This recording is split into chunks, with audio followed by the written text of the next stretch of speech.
どうも、作曲家のトイドラです。今回は限定進行音というものについて話していきましょう。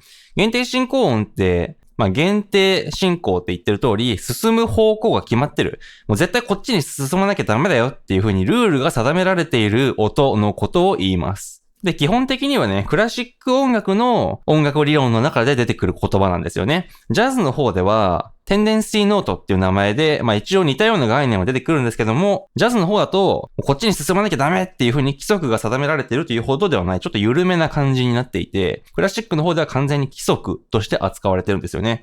で、そんなね、ガチガチの規則みたいな、なんかルールみたいなことをね、取り扱うなんて、そんな面白くなさそうだなって思うかもしれませんが、実はこの限定進行音ってめちゃくちゃ面白い概念なんですよね。どう面白いか。まず、実はね、限定進行音って、こっちに進まなきゃダメって、ルールが教科書には書いてあるんですけど、それは嘘です。必ずしも決められた方に進む必要は実はありません。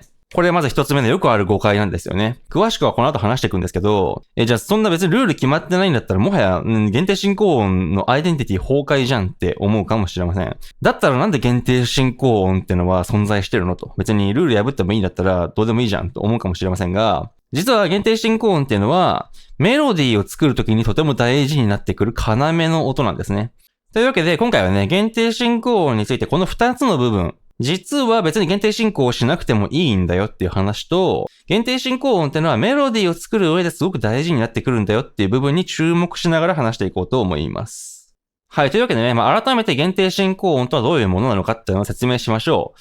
限定進行音とは、こっちに進んで解決したいよというふうに強く思わせる音のことです。解決っていう言葉がここで出てきましたね。緊張したコードから安定したコードで解決すると。こういうコード進行ですね。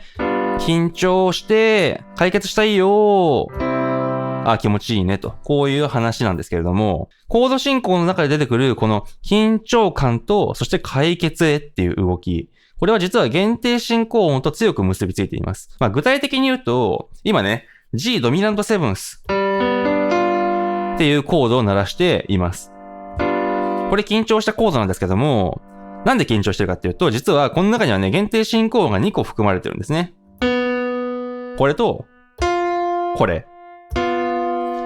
この2個の限定進行音がそれぞれ、上に進む。下に進む。っていう風に進むことによって、解決するわけです。実際今、この2個の音だけを弾いてもね、なんとなく、なんかドミナントからトニックに進んだなっていう雰囲気しませんでしたか？というわけでね、限定進行音ってのは、要するに、緊張感が強い音のことです。コードの中に含まれた音の中でも特に緊張感が強い音。で、クラシック音楽の理論の中では、こういった限定進行音ってのは、それぞれね、一個一個、この限定進行音はこっちに必ず進んでくださいねというふうにルールが定められています。で、そのルールを破ると、先生にバッテンをつけられて、減点されるんですね、テストで。ちなみに、限定進行音には2種類あって、上に進んで解決するものと、下に進んで解決するものっていうのがあります。それぞれ、上行限定進行音、そして下行限定進行音っていう風に呼びます。そのまんまですね。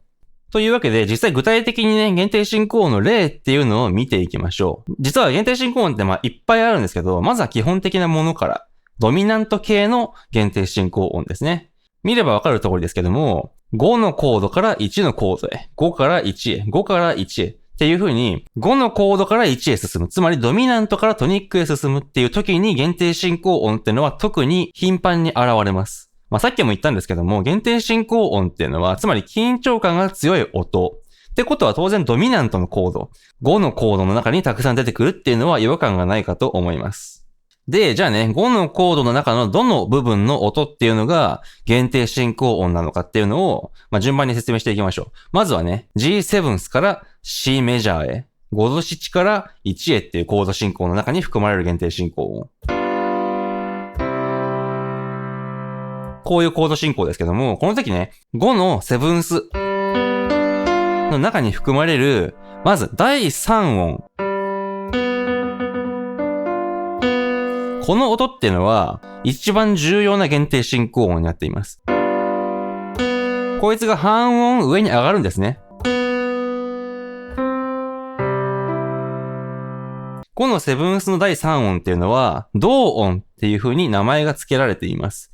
導く音っていう風に書かれてますよね。じゃあ何を導くのか。当然解決感を導くわけです。で、もっと言えば主音を導くわけですね。この同音の上の音っていうのは実は主音になっていて、1のコードの根音ですね。というわけで主音の半音下にある音ということで、この同音ってのは一番大事な限定進行音です。そして5度7の中に含まれるもう一個の音ですね。第7音。こいつも実はね、限定進行音で、こいつは半音下がります。半音下がることによって、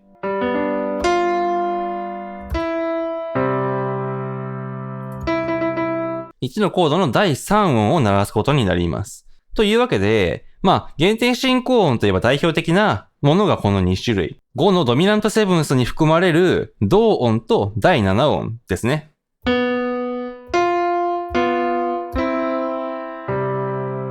そして、5のコードの中にはそれ以外にも実はね、ナインスの音、テンションの音ですね。このナインスも実は限定進行音という風になっています。こいつは下がる限定進行音なんですよね。例えば G ドミナントナインスっていうコード。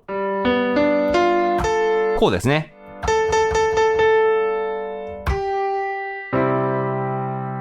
こういう風に下がるわけですね。そして、G ドミナントセブンスにフラットナインスっていうタイプのコード。こうですね。こいつも同じで下がって解決します。はい。で、ここでね、勘のいい人なら気づいたでしょう。この限定進行音っていう音はね、実は必ず隣り合った音にしか進みません。限定進行音がぴょーんと跳躍進行をして遠くの音に飛んでくっていうことは基本的にはないわけです。限定進行する先は必ず1個上か1個下かどちらかということになっていますね。つまり限定進行音ってのは滑らかに上か下に動くと。滑らかに動くっていうことは、やっぱりここでね、メロディーのことを考えたくなりますよね。メロディーラインっていうのは、ラインっていう通り、線の動きです。滑らかな線。時には起伏もありつつ、基本的には隣り合った音にぬるぬる動いていく滑らかな線っていうのがメロディーを作るときには重要になってくるわけですよね。で、しかもこの限定進行音ってのは、ただ単に隣の音に進みますよっていうだけじゃなくて、多くの場合は半音進行になっています。具体的には、この同音っていうのは、半音上に上がって主音ですね。そして、第7音っていうのも、半音下がってトニックの第3音に進むと。そして、このフラットナインスのテンションっていうのも、半音下がって1のコードの第5音に進むわけですよね。こういう風に半音進むっていう動きが特にね、限定進行音の動きの中では典型的なものになっています。半音でぬるっと動くとやっぱり気持ちいいわけですね。進んだ先で、解決感があるなっていう風になります。で、この限定進行音っていうのは、この限定進行をしなきゃならないっていう風にルールが一応クラシック音楽の理論の中では定められてるぐらいなので、限定進行をしない、ルールを破ってしまうと、ちょっと違和感のある響きになったりもします。さあ、それではね、実際に今の限定進行音の話を思い出しながら、メロディーを作ってみましょう。自然なメロディーを作るためにはどうしたらいいのかっていうことを考えてみるわけです。というわけでね、ここで皆さんにクイズです。今から曲を流すんですけども、この曲のメロディーは未完成です。Q1 の部分と Q2 の部分と Q3 の部分に音が足りてないんですよね。どういう音をここに付け足したら自然なメロディーになるでしょうか？ちょっと一回流すので考えてみてください。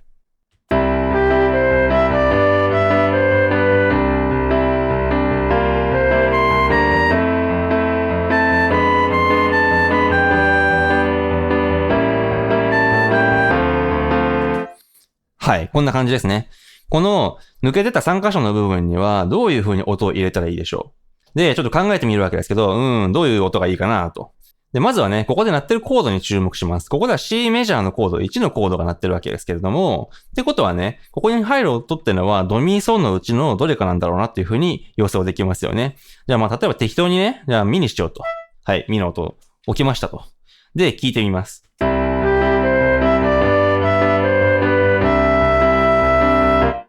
なんか、響きが変なわけではないんですけど、メロディーとして全然美しくなくないですかね。なんかスポーンって飛んでってしまった、ちょっと違和感のある音になっています。これなんでなのか。別に、コードの中の音として、このミの音、イの音が間違った音だからというわけではありません。コードの中の響きとしては合ってるんですけども、横の流れ、メロディーの流れとして、この音っていうのは違和感があるわけです。なんで違和感があるのか。実は、この音っていうのが限定進行音になっていて、この音からミの音に進んじゃうと限定進行を無視しているからです。はい。というわけでね、この音、限定進行音なわけですけど、どういう風に限定進行するのが正しいんでしょうか。このコードは G メジャーのコードで、つまりソシレっていうコードですよね。で、この音はシの音です。ってことは、これ同音ですね。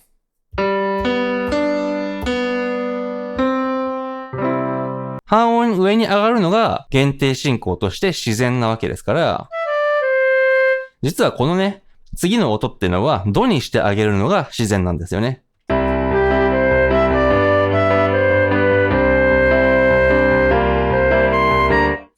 はい。こういう風に繋げてやると、さっきよりも収まりがいいメロディーになったんじゃないかなっていう気がします。で、その次の部分を見ていきましょう。はい、ここですね。ここにも音が入るわけですけど、ここのコードってのは F メジャーセブンスになっていますね。じゃあ、F の音鳴らしちゃおうと。F の音だったら別に文句ないでしょっていう風に適当に置いちゃうとまずいわけですね。なんかやっぱメロディーがちょっと違和感がある感じになっちゃいますよね、これだと。こうじゃないと。ここ鳴ってるコードは C ドミナントセブンスで、C ドミナントセブンスから F メジャーセブンスへと進んでいるわけですけれども、これ要するに4のコードに対するドミナントが鳴ってるわけですね。C ドミナントセブンスから F へ。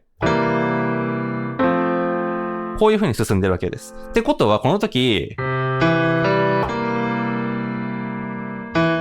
この音は同音だし、この音は第7音で、この2個の音っていうのは両方とも限定進行音だってわかりますよね。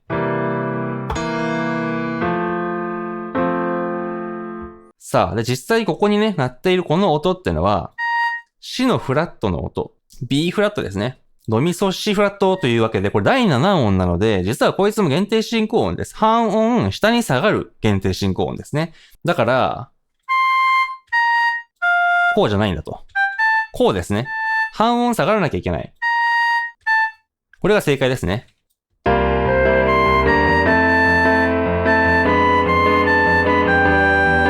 こういう風にした方がメロディーとして自然な流れになるわけです。で、最後ですね。さあ、ここはどうなるんでしょうか。ここも、Dm7 が鳴ってるんだと。だったらなんか好きな音を置いちゃおうと思って、はい。A の音、ラの音を置きましたよという風にやっちゃうと、別に響きは変じゃないけど、メロディーの流れが変ですよね。で、言わなくてもわかると思いますけど、やっぱりこの音も限定進行音になってるんですよね。なので、実は進む方向っていうのは決まっています。ここで鳴ってるコードは、A ドミナントセブンスから Dm セブンスへっていうコード進行ですね。つまり、こういうコード進行になっています。ドミナントセブンスの第3音と第7音っていうのは限定進行音ですよね。で、実際見てみると、この音っていうのが実はこのコードの中で言うと第7音、G の音になってますね。というわけで実はこいつは下がらなければいけないので、メロディーはこういう風に進むのが正解だと。この方がやっぱり自然、スッキリする。違和感は少なめになっているということがわかるでしょう。はい。限定進行音がメロディーに役立つっていうのはこういうことだったんですよね。メロディーを作るときに、コードの中に含まれている音を鳴らせば響きが崩壊しないっていうことは理解している人が多いと思います。で、それっていうのは要するに同時に鳴ってる音をこういう風にね、楽譜の中で見ると縦の音として見るっていう見方ですよね。ここは G のコードだからソシレだみたいな風に見るわけですけど、そんだけだとこの横向きの線の流れっていうのが無視されちゃうわけです。で、線の流れに注目すると限定進行音っていうのはすごくね、大事な概念になってくるわけです。この音は次はこういう風に進むよ。横向きに進んだ時にはこういう風に進んだ方が自然だよっていうことを言ってくれてるわけですからね。はい。というわけでね、限定進行音を無視したメロディーと限定進行音に従ったメロディーっていうのを聞き比べてみましょう。無視しちゃうとこんな感じになります。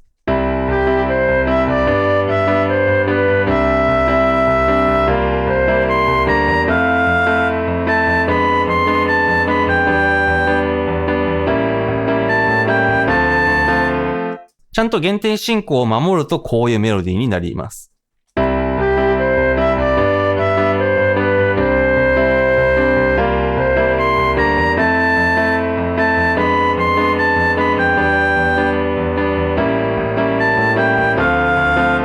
やっぱり2番目の方が自然な流れになってるなというふうに思いますね。さて、で、もう一個ぐらい問題出していきましょうか。次はね、こういう曲っていうのを用意しました。聞いてみましょう。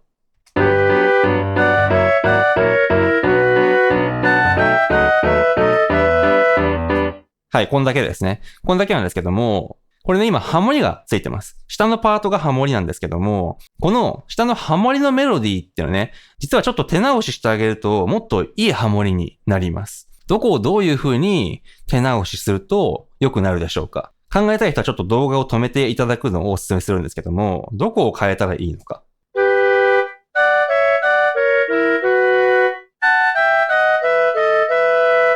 まずね、このハモリは、別に音として間違った部分ってのはありません。コードに対してキモい音ってのは鳴ってませんからね。で、メインメロディーに対してぴったりと寄り添いながら平行移動をするっていうハモリになってるわけです。ハモリの付け方としては、こういう風にメロディーにピタッと寄り添って平行に動くっていうのは普通の方法なので、別にどこも悪い部分ってのはなさそうに見えます。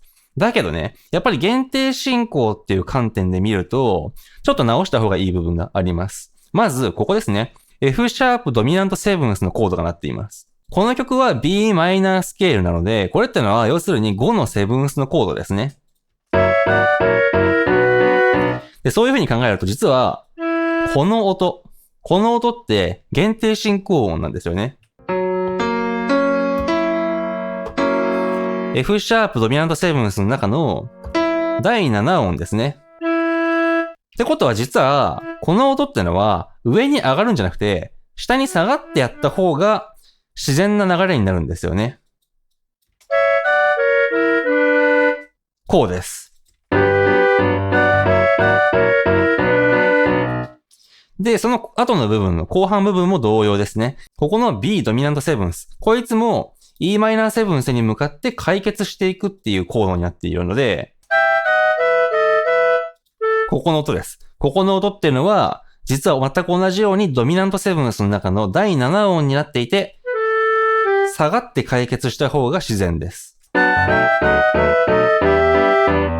い。というわけでね、改めて直す前と直した後、聞き比べてみましょう。直す前、限定進行を無視しちゃっているハモリはこういう風です。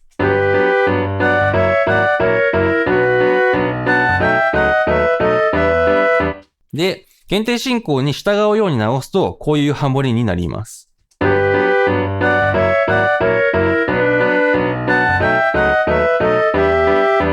どうでしょうか？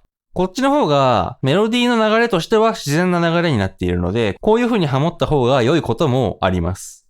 常にこうするのがいいっていうわけではないんですけどもね。ここで部分的にメロディーとハモリが反対向きに動くっていう風になっちゃってるので、この部分っていうのはちゃんと考えてあげる必要があるんですけども、こういう風にできるっていうことを頭の中に入れておくだけでもかなり音楽の作り方っていうのは変わっていくと思います。はい。こんな感じでね、限定進行っていうのはメロディーを作るときには気をつけておいた方が良いことが多いです。常に頭で考えながらね、このコードはなんとかってコードで、限定進行音第3音でとかっていう風に考えるのもややこしいので、理想的にはね、耳で聞いて響きで覚えるのが一番良いです。もちろん一朝一夕ではいかないんですけども。はい。でね、限定進行音ってのは、実は今紹介したこのドミナントのコードの中にあるものだけじゃなくて、他にもね、いっぱいあるんですよね。というわけで、他にどんなものがあるのか説明していきましょう。こんなのもあるんですよね。異音とか経過音のような類。まあ、イオンとか経過音っていう言葉聞いたことない人もいるかもしれませんが、まあ、それは一旦置いといて、実際に例を聞いてみた方が早いでしょう。例えばこういうパターンです。C サス4から C メジャーへっていうコード進行があります。こういうコード進行ですね。なんか合唱曲とかの前奏でよくありますよね。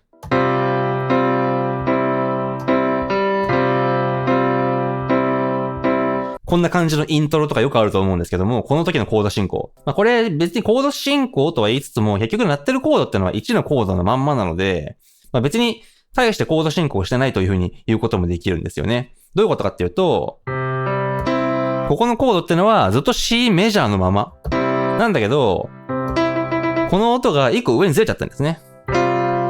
で、ずれちゃってるってことは、まあ、ずれたままだとキモいですよね。だから元の場所に戻ってくる必要があります。はい、戻ってきましたよ、と。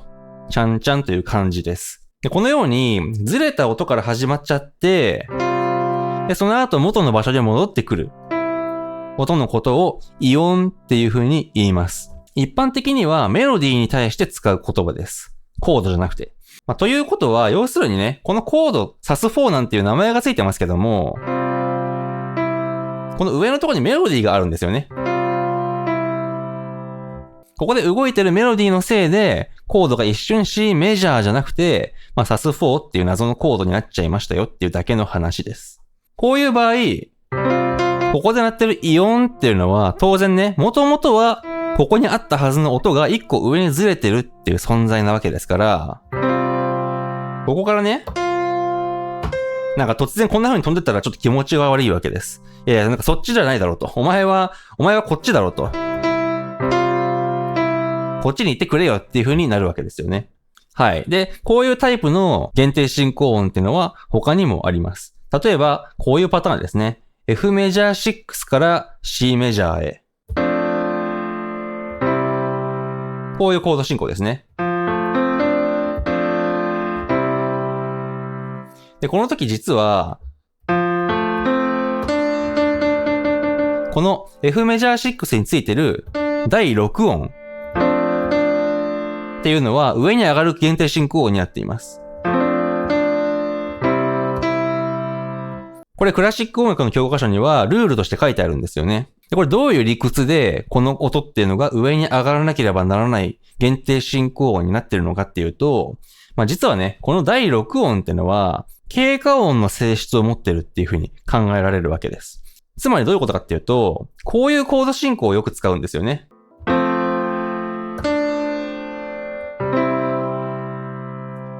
やっぱり、このパターンでも一番上のところにメロディーが隠れてますよね。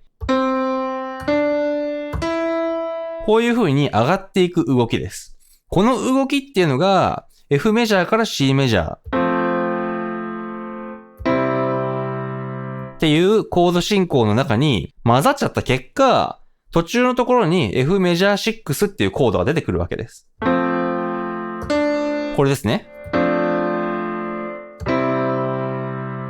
こういう風に、この音から、この音に進む途中で、この間の音を通っちゃったっていうパターン。この音が間の音ですね。この途中で通った間の音のことを経過音っていう風に言うんですよね。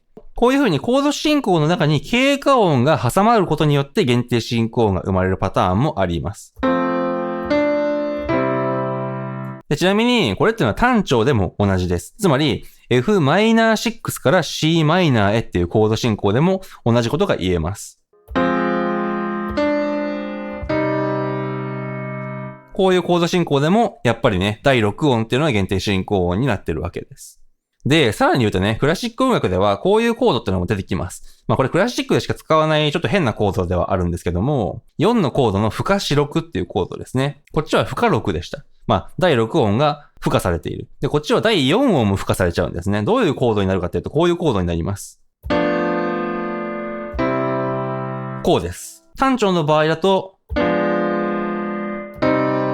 こうなります。まあこれも別にね、やってることは同じで、結局ね、経過音が生まれたよってだけの話です。こうですね。経過音が1個増えたわけです。こういう風に進んでいく2本のメロディーラインっていうのがコード進行の中に混ざったことによって、このようなコード進行になって、でしかも限定進行音が増えるっていうね、こういうパターンもあると。で、今の話でね、もう分かっていただけたと思うんですけど、これやっぱりメロディーにとって大事な話ですよね。そもそもイオンにしろ経過音にしろ、メロディーの話をするときに使う大事なキーワードになってくるわけです。コード進行とメロディーって実はきっぱりと分けるのは難しいんですよね。音楽やってる人の中には、もうメロディーはメロディーだろうと。で、コードってのは、もうギターで弾くやつ、全然メロディーと関係ないって思ってる人もいるかと思うんですけども、実はそんなことはなくて、そもそもお互いにこいつらってね、なかなか切っても切れない関係にあります。SAS4 っていうコードの中にはそもそもメロディーラインが含まれてるわけですよね。で、もしかしたら6、メジャー6のコードの中にもメロディーが含まれてるって言えるかもしれないし、みたいな話になってきます。まあ、この辺は話し始めたら長くなっちゃうんで、あんまり話しませんけども。さあ、そして次のパターンですね。限定進行音のもう一個重要なパターンとしてこういう変化音を含むものってのがあります。変化音ってのはつまりシャープやフラットのこと。というわけで具体的に見てみましょう。例えば G オーギュメントから C へ。5の情報変異のコードから1のコードへ進むパターンです。どういうことかというとこういうパターン。はい、みんな大好きオーギュメントですね。この時、5のオーギュメントのコードの中のこの音ですね、シャープしている音っていうのが上行限定進行音になっています。つまり上に進むんですね。確かに上に進みたい気持ちがしますよね、これ。なんでこの音は上に進む限定進行音になるのかっていうと、もうそもそもシャープしてるからですね。シャープしてるわけだから、それは半音上に進みたくなるだろうと。上に行きかかってるわけですからね。要するにこれも経過音として考えると分かりやすくなります。つまりこういうコード進行を考えるわけですね。普通の G メジャーから G オーギュメントへ進み、そこから C へ解決するパターンです。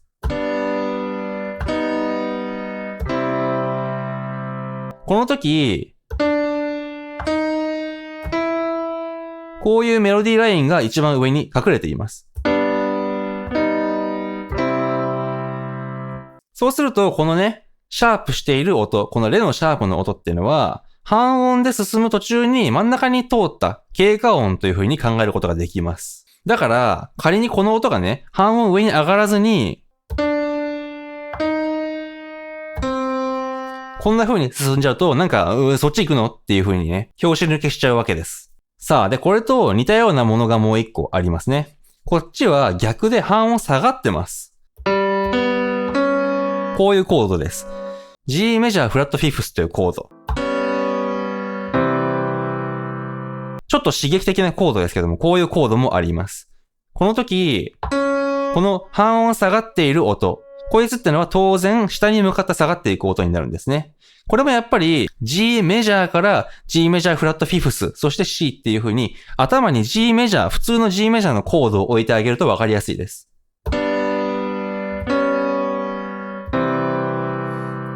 こういう風になりますよね。半音で下がっていくメロディーラインが一番上に隠されている。当然、その真ん中にあるこのフラットした音ってのはそのまま半音下に下がっていきたくなるわけです。これ面白いのが、今紹介したオーギュメントのパターンとメジャーフラットフィフスのパターンって、どちらも5から1へ進んでいるコードなのに変わりはないんですよね。ざっくり言って結局5から1へ進んでるんだけど、その5のコードの中に含まれている第5音が半音ずつ上がっていくのか、半音ずつ下がっていくのか。によって、同じレの音、第5音なんだけど、上行限定進行音なのか、下行限定進行音なのかっていう部分に差が出てくるっていうことが面白いです。シンプルに、第5音だから上行とかいう風に言えないんですよね。シャープやフラットしてる場合には、シャープやフラットしてる方角に向かって進んでいきたくなるっていうことが言えると思います。で、これと似たようなパターンでこういうコード進行っていうのもあります。F マイナーメジャーセブンスから C メジャーへ進むっていうコード進行です。こういうコード進行ですね。ちょっと刺激的なコードですけど、これもね。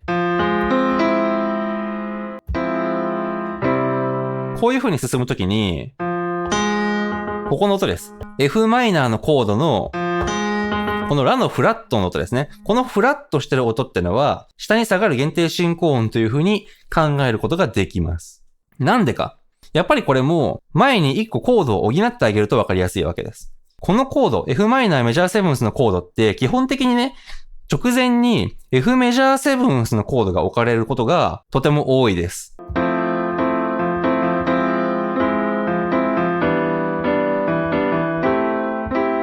まあ、こんな感じのコード進行でよく出てきますよね。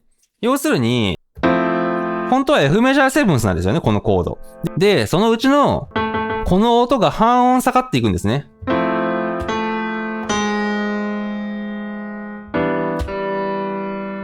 つまりここに、こういう風に半音ずつ下がっていくメロディーラインが隠れてるっていうことが理解できれば、もうわかりますね。当然、その間に挟まれているこのフラッとしたラの音っていうのはそのまま下に下がっていきたくなる力を持っています。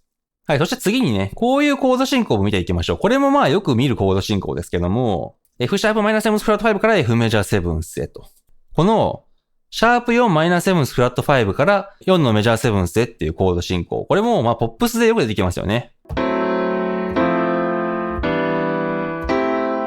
こういうコード進行でよく使われます。まあ直前に紹介したコード進行と結構似てるんですけどね。これの場合はどういう風になってるかっていうと、このコードって、すぐにこのコード、普通の4のメジャーセブンスのコードに進むことがとても多いです。っていうかまあ基本的にこういうコード進行しかしません。ってことは、本来のこのコードの形っていうのは、4のメジャーセブンスの形なんじゃないかっていう風に思うわけです。本当はここなんだけど、このベースの音がね、半音上にずれちゃったと。半音上にずれてしまって、こういう風に半音ずつ下がっていくベースラインを作っている。ベースラインっていうのも、まあメロディーラインの一種です。こういう風に考えると、あ、これさっき見たぞと。一旦ずれた音から始まっちゃって元の音に戻っていくってことはこれイオンですよね。半音でイオンがここに含まれているということがわかります。というわけで、このね、シャープしたベースの音っていうのも限定進行音として半音下に下がっていくっていう風に言えるでしょう。はい。で、もう一個ね、こんなのもあるっていうのを紹介していきましょう。F ドミナントセブンスから C へ行っちゃう。ちょっと意外なコード進行ですけど、こういう風に進めるんですよね。F ドミナントセブンスの第7音。こいつが上に上がる。半音上に上がって、こういう風に進む。で、ここでちょっと勘のいい人は、いや、ちょっとおかしいだろ、それはって思うかもしれません。ドミナントセブンスの第7音。第7音ってさっきまで半音下に下がる限定進行音だって話してましたよね。半音下に下がる。こうじゃないのっていう風に思う人もいるかもしれませんけども、これ実はちょっと違うんですよね。さっきまでの第7音が半音下に下がって限定進行しますっていうのは5のドミナントセブンスの話でした。で、ここで今出てきてるのは4のドミナントセブンスです。この4のドミナントセブンスの場合はちょっと話が違っているんですね。これも前にコードを補ってあげましょう。さっき出てきた F のメジャー6のコードっていうのを補ってあげます。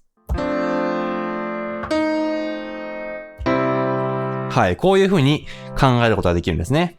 F メジャー6、F ドミナントセブンス、そして C メジャー。こういう半音の動きってのが隠されています。というわけで、この第7音の音ってのは実は半音進行している経過音なんですよね。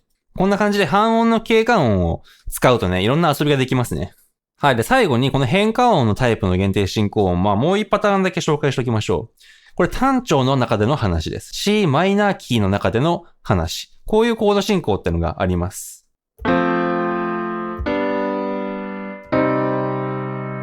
こうです。C マイナーキーの中で、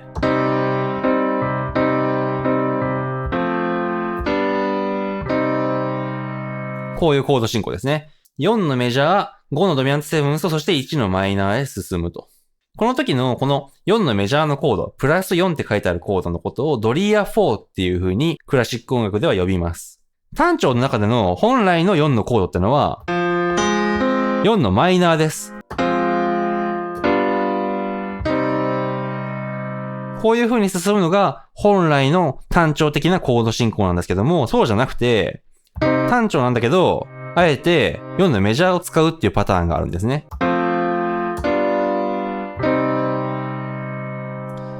つまりこの時、本来は4のマイナーなんだけど、こいつが半音上がってるわけですよね。半音上がって4のメジャーにわざわざしてるわけです。だったらそのまま上に進んじゃいましょうよという話ですよね。だからこいつはこういう風に上に進まなければいけない限定進行音になってます。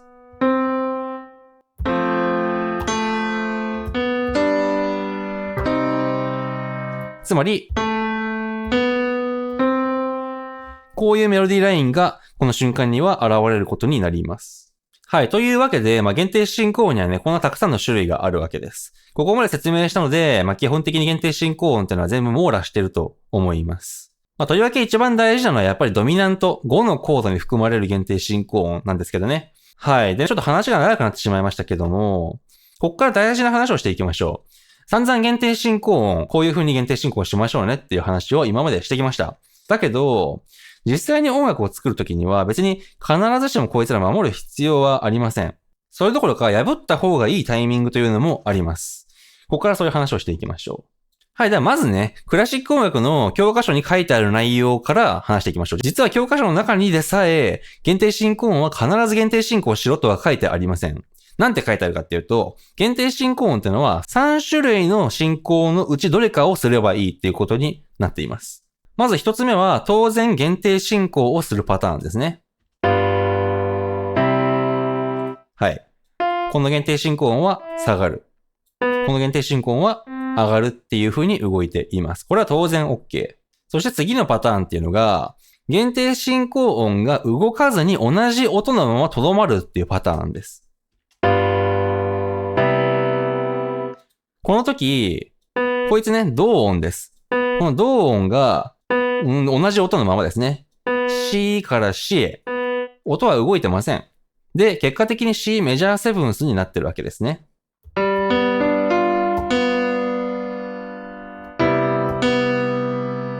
こういう風に限定進行音が動かずにその音のまま保留するっていうのも許されてます。実際別に変な感じはしませんよね。同じ音のまま伸ばし続けるっていうのは別にメロディーラインとして破綻するような動きではないわけです。そして次のパターンですね。実はこういうパターンもあります。これ何が起きてるか。G ドミナントセブンスから C ドミナントセブンスへ進んじゃってるんですけど、この時に同音が半音下がってるんですよね。これ本当は半音上に上がるのが正しい限定進行のはずです。だけど半音下がっても良い。要するに、限定進行音ってのは半音で動く分には構わないんですね。こいつが半音で動く。半音で動くのは構わない。突然全然違う音に飛んでっちゃうのはあんま良くないけど、別に半音隣の音に進むのであれば限定進行を無視しても別にいいよっていうことになっています。これもなんでかっていうと、半音の進行っていうのはやっぱりね、滑らかさを失っていないからですね。ぬるっと半音で動く。メロディーとして滑らかに動くんだったら別に構わない。そもそも限定進行っていうのは、音のメロディー的な滑らかさっていうのを損なわないようにするためのものだっていう風に考えるならば、これも納得がいく話です。というわけで実は限定進行音ってのは、教科書的にもね、限定進行を行うだけじゃなくて、動かないっていうことも許されてるし、半音で動くっていうことも許されています。はい。というのが、あくまで教科書に書いてある範囲での限定進行音の話でした。で、ここからの話は教科書にすら書いてないんですけども、今までの議論全部ひっくり返しちゃいます。限定進行音って別に破ってもいいんですね。遠慮はいりません。全然破って構いません。というか破ってる曲たくさんあります。音楽をやるときには常にね、この問題が付きまとうんですよね。教科書に書いてあるルールに従ったら、いい曲が書けるかと言われたら、もう全然そんなことはありません。いい曲っていうのは基本的にルールを破って作られてます。というわけで、なんで限定進行を無視してもいいのかっていう理由を考えていきたいと思います。そもそもね、逆になんで限定進行音のルールって破っちゃダメだったんでしたっけ？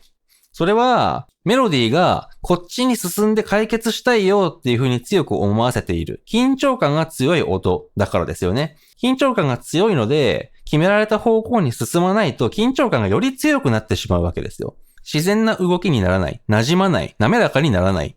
これが問題だったわけです。ってことは逆に言えばね、より緊張感を強めて、馴染ませずに、パワフルな動きをしたい時っていうのは、限定進行音を無視した方が効果的になったりすることも考えられますよね。というわけで、こっから先は限定進行音を無視してしまう例っていうのを見ていきましょう。例えば、この曲をまず聴いてみてほしいんですけども。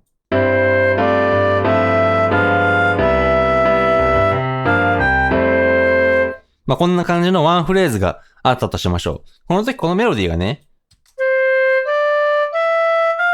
こういう風に上がっていきますね。上がっていくところで、コードは、ざっくりと5のドミナントセブンスが鳴っています。で、この後、メロディーは下がります。なんで下がったか。この音が限定進行音だからです。こいつですね。こいつは第7音。ドミナントセブンスの第7音で5から1へ進むので半音下に下がっていくんですね。確かに滑らかに進んではいますよね。違和感があるかと言われたら全くない。だけど、なんかドラマチックさに欠けると思いませんか？もっとパーンとこう抜けるように明るくなってほしいなって思うんですけど、どうしたらいいでしょうか？というわけで、音を変えてみました。こんな風にするんですね。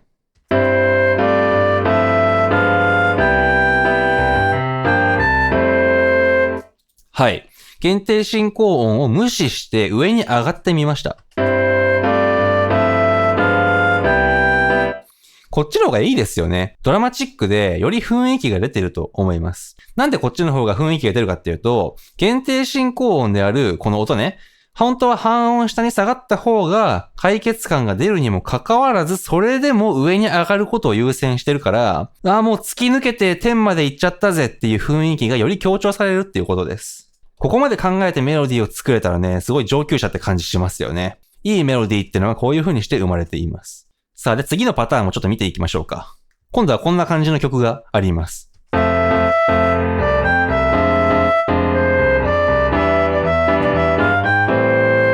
はい。いい感じの曲ですよね。で、この時、ここにね、こういう流れがありますよね。ここで鳴っているコードは F-6 というコードで、この音っていうのが第6音なので上に上がる限定進行音になっています。つまり、こういうコード進行で、こういう風に進む限定進行音なんですよね、ここ。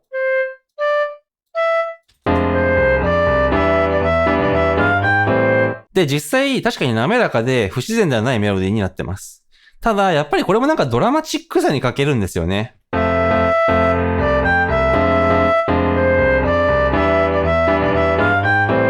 悪くはありません。実際に曲としてあっても不自然ではないんですけども、こういう風にすることもできるよっていう一例としてこういうメロディーを上げてみましょう。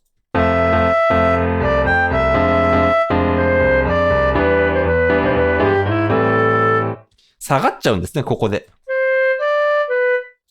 限定進行を無視して、こういう風に上がって、次は見に行くのかなと思いきや、下がっちゃうと。やっぱりこれも、この瞬間にね、ガクッとメロディーに対して起伏をつけて、よりドラマチックに聴かせてるっていうことが言えるでしょう。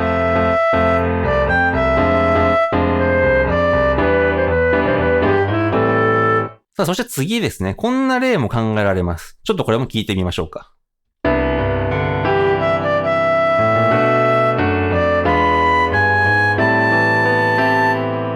はい。切ない感じのメロディーですね。ただ、なんか、切なくなりきらない感じがしませんかね。ここの瞬間ですよね。なんかめっちゃ叫んでる感じがここでしませんか？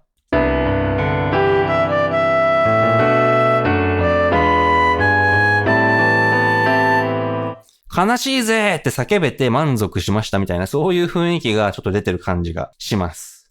ここの音ですね。この瞬間に E ドミナントセブンスから A マイナーへ解決してるんですけども、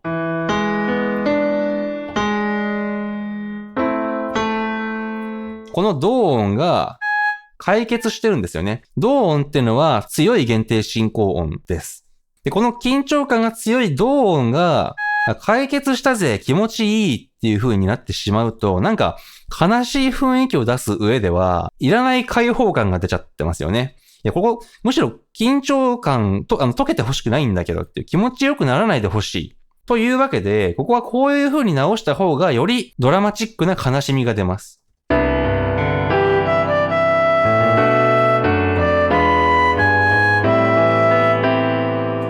こんな感じでね、同音なんだけど下がっちゃうっていう風にすることによって、なんかやるせなさみたいなものが出せます。どうでしょう？限定進行音って別に必ずしも守った方がいいわけではないということが分かってもらえたでしょうか？というわけでね、実は一番最初に僕問題を出しましたけど、このメロディーを穴埋めしましょうっていう問題です。これ別に回答は一つではないんですよね。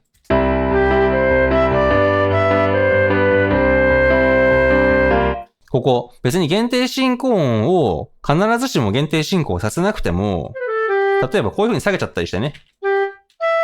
限定進行を無視して回答を作るっていうことも全然可能だし、それも決して間違いではありません。なんならそっちの方がいいメロディーになるかもしれない。